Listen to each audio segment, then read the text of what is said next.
Hey, this is Chris McLernon from Panic Boom, and you are listening to the Brutally Delicious Podcast.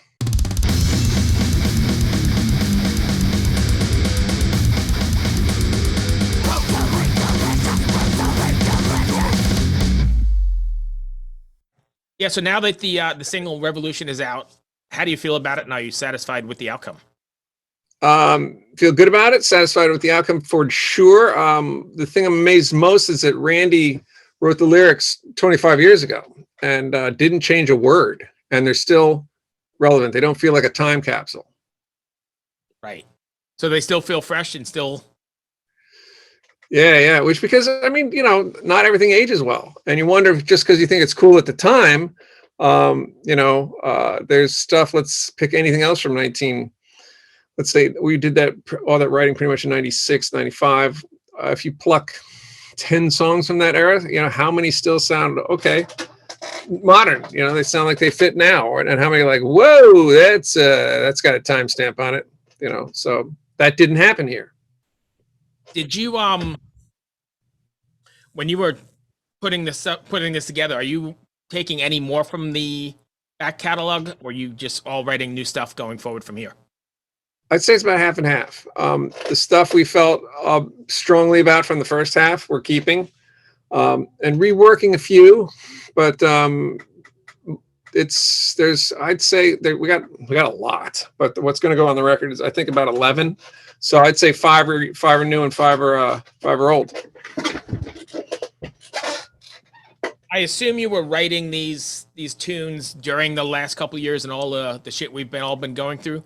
You find that not only colored it, but actually made it a little bit cathartic as well?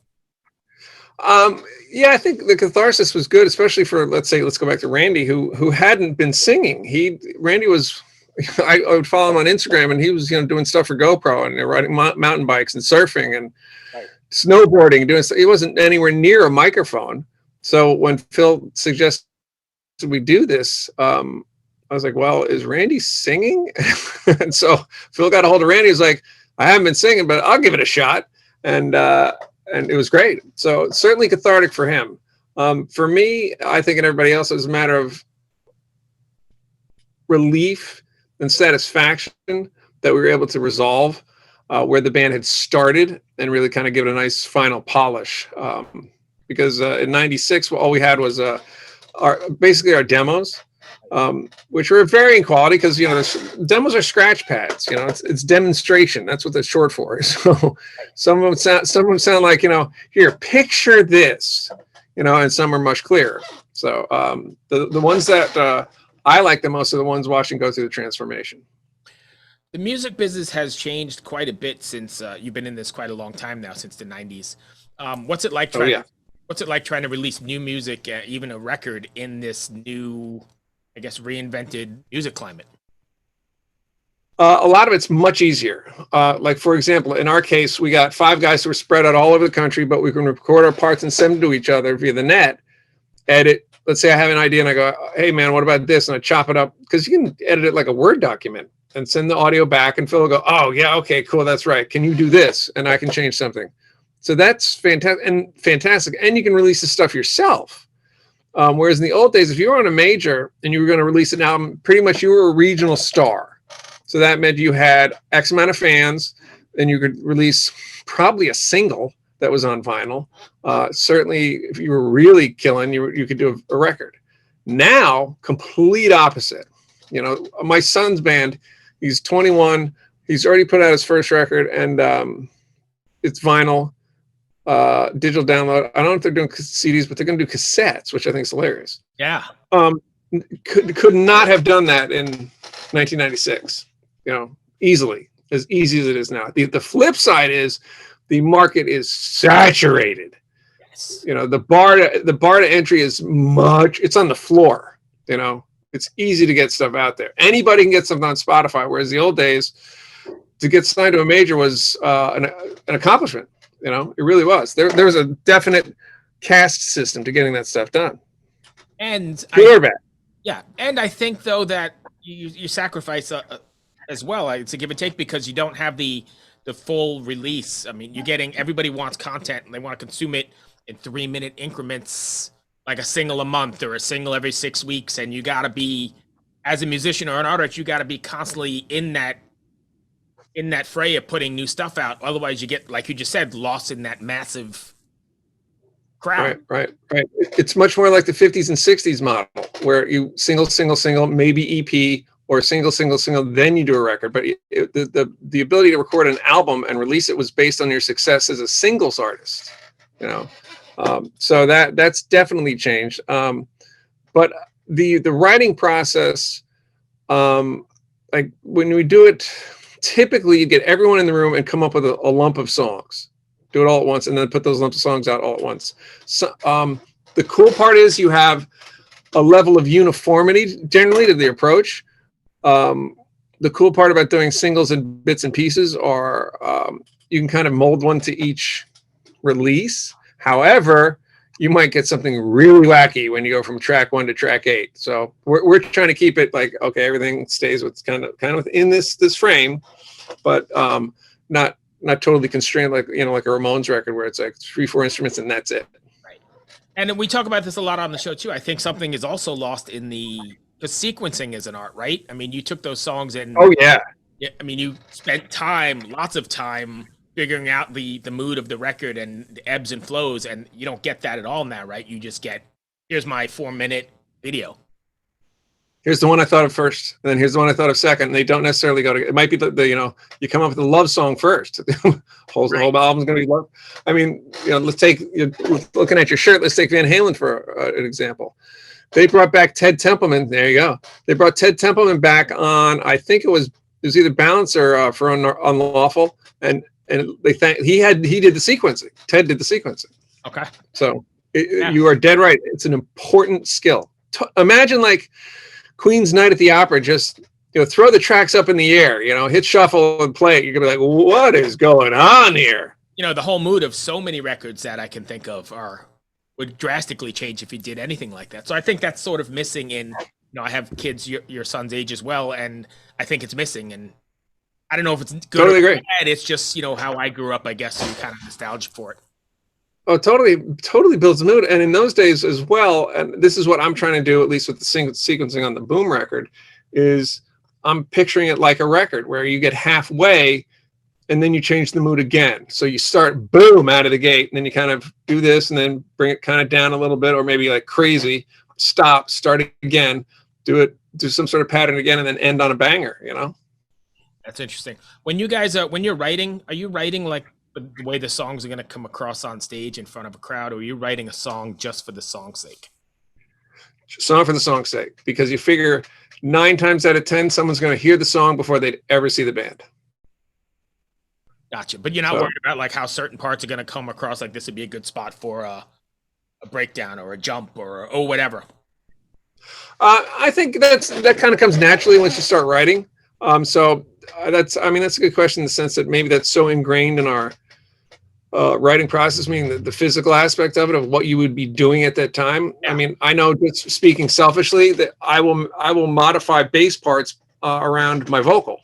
So I don't, and I noticed Geddy Lee does this too. It's where I kind of learned it in McCartney as well, and Phil Lynott, same thing, where they'll simplify the bass part while they're singing, and then do the cool little lick when there's no vocal. So that is definitely taking the show into account, no doubt. Oh yeah, absolutely. What do you guys have planned? Are you able to get out on the road with this, or is it too early? Or probably a little too early right now, just because we have one record. We will have one record, so it kind of limits the catalog. Right. But we've talked about doing a streaming show. Oh, that's kind of cool. And streaming now might be good because there's not a flood of streamers, right? Like there were a year and a half ago. Oh yeah, where everyone was home. Right. And now everyone's on the road. Right. Man, I've been doing podcasts all day, and everybody I've talked to has been on a bus or in a van somewhere today trying to make up for the last couple of years. And I mean, they're all got the same problems. Like there's too many shows in a city because you've got fans got to decide, hey, I can't go, I can't physically be in 3 places at once tonight. You've never had anything like that before, I don't think. No. And imagine trying to plan the tour, because normally you'd go and let's say you're playing Washington and you're going to play the American Theater. Well, now there's 4 bands competing for that spot, whereas a year ago, 5 years ago, whatever, maybe one, you know? Right. So you wouldn't have to worry about it. But now there's only so many venues. Right. It's crazy. I know I'm looking just ahead here in the 31st of this month. There's like 3 massive shows that I've been waiting to see for years. They're on the same night and they're, I don't know, away from each other. And I'm sitting there going, what the hell do I'm going to do here? Right. Yeah, exactly. Yep. Yeah. It's and it's got to be affecting the bands economically too, because that dollar can only go to one spot. Right. And merch, and not just tickets, but you're looking at merch in that city. And with gas being the way it is now, it's going to be an interesting go. Sure is. Oh yeah, tour buses don't sip on gasoline. No. But even vans pulling trailers, I mean, playing small shows, you got to be hustling or willing to gamble. Yeah. You're eating a whole lot less to fill up that tank now. Yep. I think that on the other side of the coin, though, I think on the upside of this, we're going to see like a massive creative renaissance or artistic renaissance, right? Because so many people have been locked up for a year and a half, 2 years working on that craft. And not just music, you're going to see art. I think everybody's like been really honing in on their craft, and now it's going to be an explosion. Totally agree. I mean, again, if I go personally, I have the Boom record. I have a surf project, so I've got that. I put out the 4th one about a year ago, but I have a 5th one ready to go. And then I have another project that's got the 1 record is done. It's just not out yet. And I have the 2nd one written completely, and I'm in the process of writing the 3rd. And that's just me, Imagine there's got to be 100 other people like me doing the same thing. Right. And a lot of it's going to be like really good, right? Because everybody's had time to you didn't have to worry about that cycle of tour, quickly record and get back on tour to make money. You've actually had a lot of time to really do it and do it right. Oh yeah. I mean, that's even like with the Boom stuff. I send these guys, they'll say, when are we going to hear something? I'll go, not yet. And I'll send them it'll say revision like 2. And then they'll listen to it and send back their stuff, and here's what we think about it. And then all of a sudden, a week later, they'll get another one that says revision 8. And they're like, what happened? The other one's like, I didn't let you hear. It was just ideas I had. I was like, I don't know if I like that one or not. But it allows you the luxury of refinement, to be sure. It's going to be wonderful. I'm actually looking forward to seeing what happens in the next 6 months to a year. Yeah, me too. Cool, because that's always inspiring too, and it gets the competition going. Yeah. Oh yeah, absolutely. And it leveled the playing field too. Totally did. Yeah. You're gonna find out who had ideas and who didn't. Right. But it also gives I think the younger, not as experienced bands almost the same footing, right? Because everybody's coming out the gate and everybody's got use of this technology now. Yeah. And what's interesting is the bands are much more aware of the technology, where that wasn't really much of a function 20 years ago. It was usually left at the engineers and the producers, and there might be one guy who was really into it, right? Maybe, but now it's rare to find, let's say, a 4-piece band where everyone doesn't have Pro Tools or Logic or Reaper or something, where they're all recording and sending their ideas around. Right, even in the bus. Yep. Yeah, it's very interesting. So what's next for Panic Boom? Second single, I think, is going to be out this month, and it's called Keep It To Myself. That's already done, mixed, ready to go. We just got to master and get that one ready. Literally going to be working on another one this afternoon, adding some, again, back to the revision. I was like, you know what? I hear something, whereas, I might hear something again in a day or two and add that as well. So it's and I need some tracks from Phil, because he again listened to his part and go, let me change it for you, let me get it to you. But otherwise, all guitars and vocals are done for everything. So now it's just going through it and mixing 1, 2, 3, 4 at a time again. And some will be easier than other. Like Revolution's got a lot of moving parts. Right. I mean, the guy who mastered it, he's like, geez, this thing's got the kitchen sink on it. And I was like, well, got to keep it interesting. But some songs aren't like that. Some are more, boom, get it done. Right. And they don't have to be subtle, Not everything's got to be Bohemian Rhapsody. Sometimes it can be Ace of Spades. Oh, I absolutely agree. You need all ends of the spectrum there for sure. Yep. So you said you continue writing, so we can look forward to new music as we go along, and then maybe something out on the road in the future. Yeah, I mean, I think when we counted last, we had 2 full albums worth of stuff, and we all agreed to stop writing Right, and just because focus on those. otherwise it's, here, try this one, here, try this one. I'm like, dude, I'm in the middle of mixing this, and it's awesome, I love it, but you feel like an overworked fry cook. Right, You're just like, okay, I get it, it's the lunch hour, Jesus, right. because creativity can show up whenever, here it is, and you want to say, no, don't send me that idea. I'll send it, just put it on the pile. Just put it on the pile. Excellent. Well, that was all of my questions. Did I miss something you wanted to cover? I know I meandered a bit. That's okay. I'm the king of meandering. Don't worry about that. No, I mean, it's the cool part about the boom thing is that it started 30 years, 25 years ago, whatever it was. And we really got ahead of steam. And then Saigon came off one of its hiati, as I like to call them. It's a plural of hiatus. Right. And so Phil and I went back to do that. And this stuff got kind of left by the wayside. And we were all really into it. But it was the ability, thanks for technology and everyone being alive, that helps. Yeah. Which is, sounds kind of snarky, but at this age, anything's possible. We could have lost somebody, but we did not. And then and having Randy sound like Randy did, if not better, on the vocals, 25 years ago.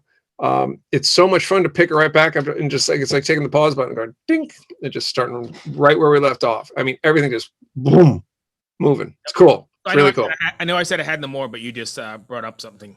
Ever imagine you'd still be doing this? Yeah, go ahead. 30 years later, I guess, almost 30 years later? With them? With anything. You ever imagine you'd still be in the business somewhere making music and being relevant? Yeah, well, it's always a question if you're relevant or not, right? That's you always wonder that, especially if you have kids, right? Yeah, that's cool, Dad. Yeah, I really want to hear about Van Halen again. Yeah, okay, whatever, Well, when I left the band, when I left Saigon, I came to Charleston and ran the family business for a couple of years, and loved it, but it was not answering to who I am, which is I'm a musician. That's what I do. It's who I am. It's how I, walk the earth. And the market and ability to do stuff for TV was just blooming. So I got into that for 10, 15 years. So I was doing that the entire time. Gotcha. Writing, producing, meeting those deadlines for, major networks and all that stuff, which was a huge help. Right. Huge. And had no idea it would be relevant later, but here we are, back to relevance again. Here we are. So that was, did I think I'd be in bands again? No. Because that's a young man's game, frankly. Yeah. There's some rare ones like the ones behind you there who are still able to do it. But, for every one of them, there's, 16 that are not able to do it for one reason or another. Maybe just because they don't want to, because they got hit in the head by what the business is like. I was talking to a friend of mine who they were referring, I think, to Kurt Cobain. It's like, what do you think happened there? I said, I didn't know the guy, but it just seemed like being that big was just not who he was. And he couldn't handle it. He's not the only story like that. So, I mean, it happens in TV, it happens in movies. It's just, some people just go, you know what? This is not what I want to do. And they move on to other things. Right. But I did that for a while, but I came back to it because it was just like, no, this is definitely who I am. But I didn't have to be a rock star. Right. I think, and I'll let you go after this, but I think music gets in you if it gets in you early, it gets in your soul and your very essence, and then you can't escape it no matter how hard you try. In some way or another, it's going to show up, I think. Oh, absolutely. It's it's who you are, and it's your craft. And sometimes you get like a friend of mine, Jamie St. James, said, look, man, fame and money that's an accident. This is who we are. This is what we do. So, and the crazy thing is you're sold the dream about the fame and the money.